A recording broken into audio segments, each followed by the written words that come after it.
नमस्कार मित्रमैत्रिणींनो, कथेच्या पुढच्या भागाला सुरुवात करूयात. सारंग सोफ्यावर बसून असतो. स्वाती बेडवर होती. दोघंही शांत होते, पण स्वातीला सारंगने स्वतःहून दूर केले. यामागचं खरं कारण काय आहे हे जाणून घ्यायचं असतं. पहिल्या रात्री थकला आहे म्हणून मी समजून घेतलं. दुसऱ्या दिवशी मी रागात होते म्हणून मी स्वतः त्याला जवळ घेतलं नाही. पण आज काय झालंय? छान तयार झालाय, मला या रूममध्ये घेऊन आलाय आणि परत त्याचा ड्रामा सुरू झालाय. आज मी खरंच काय आहे ते जाणून घेणारच आहे, असं मनाशी ठरवत स्वाती स्वतःला सावरते आणि हिंमत करून विचारते, सारंग आता सांगशील का? मी शांतपणे ऐकायला तयार आहे, पण मनात काहीच ठेवू नकोस. जे आहे ते सांग. किती कडू असलं तरी मी ऐकणार. ती डोळे पुसते आणि आता सारंग काय सांगतो हे ऐकण्यासाठी स्वतःला सावरते. सारंग डोळे मिटतो आणि एक दीर्घ श्वास घेतो. अचानक त्याच्या चेहऱ्यावरचे हावभाव बदलू लागलेले असतात. स्वाती, माय स्वीट हार्ट, इतकी काय घाई आहे म्हणत तो बाजूच्या टेबलवर असलेली सॉफ्ट ड्रिंकची बाटली उघडतो. 2 काचेच्या ग्लासात टाकतो. त्यात 2 बर्फाचे तुकडे टाकतो आणि ग्लास घेऊन स्वातीच्या जवळ जाऊन बसतो. आजची रात्र नशिली रंगिली पाहिजे डार्लिंग. एक छूट घेऊन मग सुरुवात करूयात. मी छान म्युझिक लावतोय, मस्त म्हणतच तो रिमोट घेऊन म्युझिक सिस्टीम सुरू करतो. रूमच्या लाईटचा रंग बदलतो. स्वाती त्याच्या चेहऱ्याकडे पाहतच राहते. अगं अशी काय बघतेस? श्रेयाचे सरप्राईज जरी असेल तरी आज हा सारंग तुला गोड सरप्राईज देणारच आहे. प्लीज आज तू असं नको तसं नको म्हणून मूड ऑफ करू नकोस. सारंग तू काहीतरी सांगतो म्हणाला होतास, मी ऐकायला तयारच आहे. हो हो, त्यासाठी एनर्जी लागते की नाही या हॉटेलची हीच खासियत आहे. शराब आणि शबाब दोन्हीची नशा चढायला वेळच लागतो, असं म्हणत तो ग्लास तिच्या ओठांजवळ नेत असतो. ती मान वळवते. सारंग तू दारू पिणार आहेस? तुला असं काही व्यसन नाही असं तू मला मंदिरात सांगितलं होतंस, ते खोटं होतं. ती त्याच्याकडे रागातच बघत विचारते, डार्लिंग काल खरं आणि काय खोटं याचा विचार आज करू नकोस. आज फक्त तू आणि मीच. आपली मधुचंद्राची रात्र आपली वाट पाहते. ही सेज बघ. सुजयने किती खर्च केलाय असेल.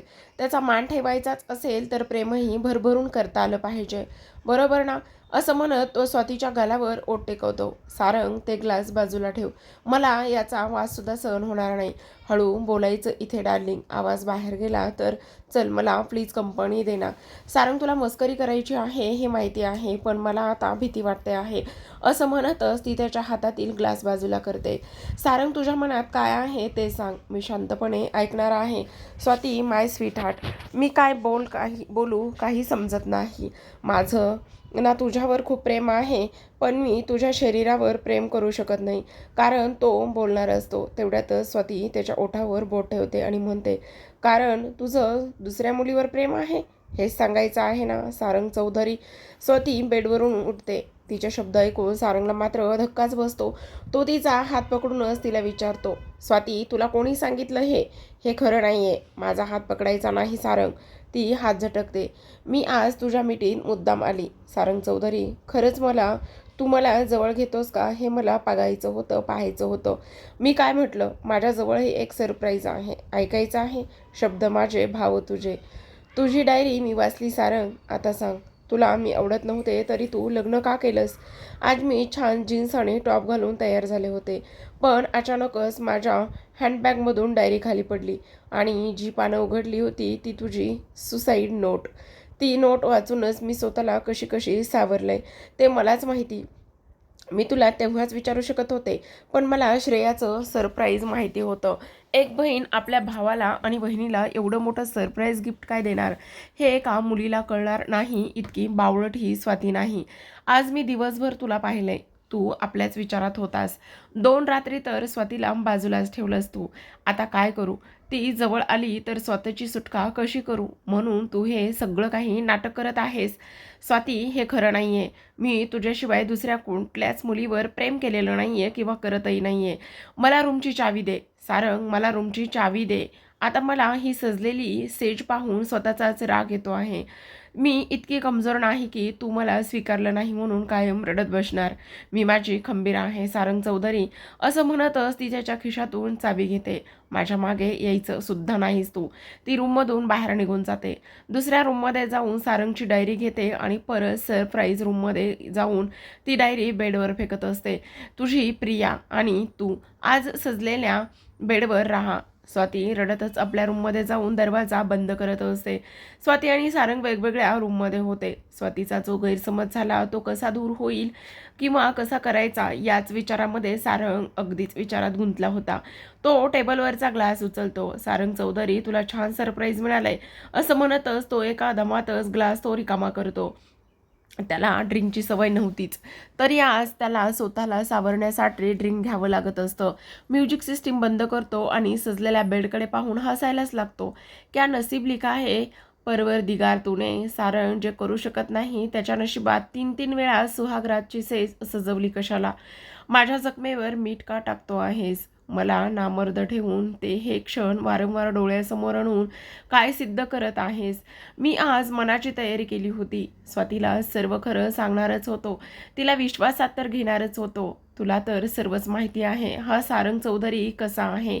कधीच अशा व्यसनाला हात सुद्धा न लावणारा आज मी ड्रिंक घेतोय आणि माझ्या जानूच्या ओठाला लावतोय. अजून काय काय करणार आहेस या सारंगच्या आयुष्यात तू. असंच म्हणून तो त्याच्या देवाला प्रश्न विचारत होता आणि खूपच जास्त हळवा सुद्धा झाला होता. तू नेहमी कुणालाही भनक लागू न देता प्रत्येकाच्या आयुष्यात हस्तक्षेप करतोस. सारंग चालायला लागतो तर अडखळतो. तो बेडला लावलेला हार पकडतो पण हार तुटतो. आज तरी साथ देशील वाटलं पण तुझ्याही मनात नाही. तो बेडवर आपटतो. मला चढली वाटते. आता या अवस्थेत मी स्वातीला कसं समजावू. त्याचं लक्ष त्या डायरीवर जातं. शब्द माझे, भाव तुझे. स्वाती, माय स्वीट हार्ट. माझ्या आयुष्यात, माझ्या हृदयात फक्त आणि फक्त तूच आहेस ग. आता तुला मी कसं समजावू. ही डायरी तुला कुठे मिळाली. आजपर्यंत मी ती लपून ठेवली होती. तो डायरी हातातच घेतो. मी सुसाईड नोट लिहून ठेवली. कधी? मला आठवत का नाही. अरे स्वाती माहेरी गेली होती तेव्हा मी लिहून ठेवलेली होती ती. तेही पूर्ण खोटं. त्यातले शब्द खोटे पण भाव खरे होते. मी त्या दिवशी खरंच आत्महत्याचा प्रयत्न सुद्धा केला होता पण ते सगळं मला आठवत नाही. आता स्वातीला काय वाटत असेल. मी तिला फसवलं, तिचा विश्वासघात केलाय. ती आता माझ्यावर विश्वास ठेवणार का. डॉक्टर अंकल म्हणतच होते घरच्यांना सांगून मोकळा हो म्हणून. तू लग्न करून खूप मोठी चूक केली आहेस. लग्न केल्यावर तुझं सत्य तुझ्या बायकोला समजलं तर ती तुला सोडून जाईल.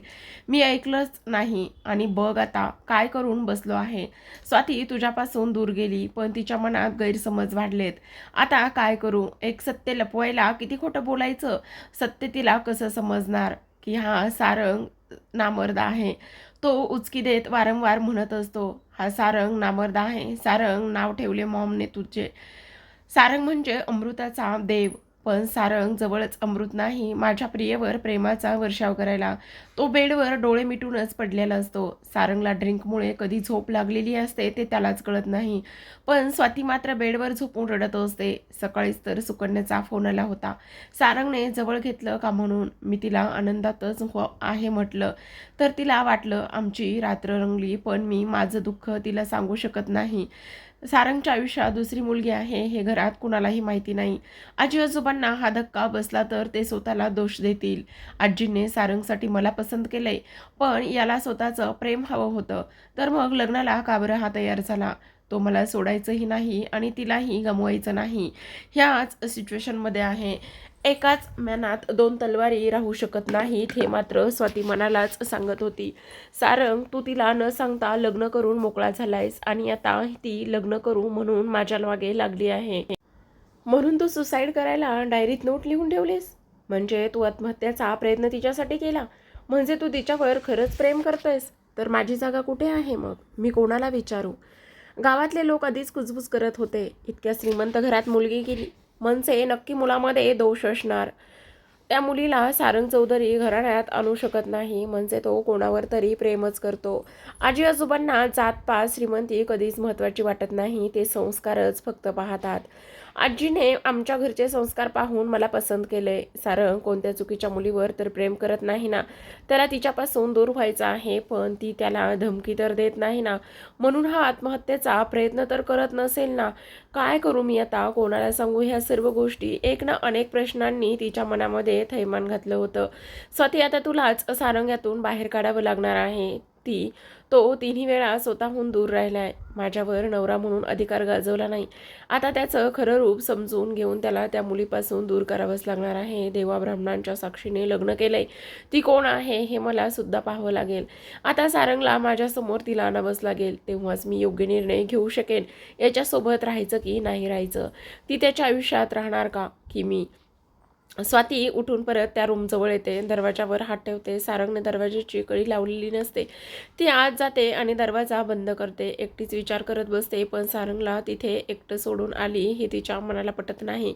ती त्याच्याकडे जाते. तो बेडवर निपचित पडलेला असतो. तिच्या डोळ्यात पाणी येते. आजही आमची फर्स्ट नाईट आनंदात गेली नाही. तिन्ही वेळा सजवलेला बेडने रंगात भंग टाकलेला आहे. आता यानंतर कधीच मी बेड सजवू देणार नाही. सारंग, काय हालत करून घेतली आहेस तू स्वतःची. प्रेम खरंच आंधळं असतं यालाच तर म्हणतात. माझ्यात काय कमी आहे. पाहायला सुंदर आहे मी. आपण दोघंही आनंदात संसार करू शकतो. पण तुझ्या मनात मी नसताना तुझ्यासोबत कशी राहू रे. घरी काय सांगू मी हनीमून कसा झाला म्हणून. मला श्रेया विचारणारच.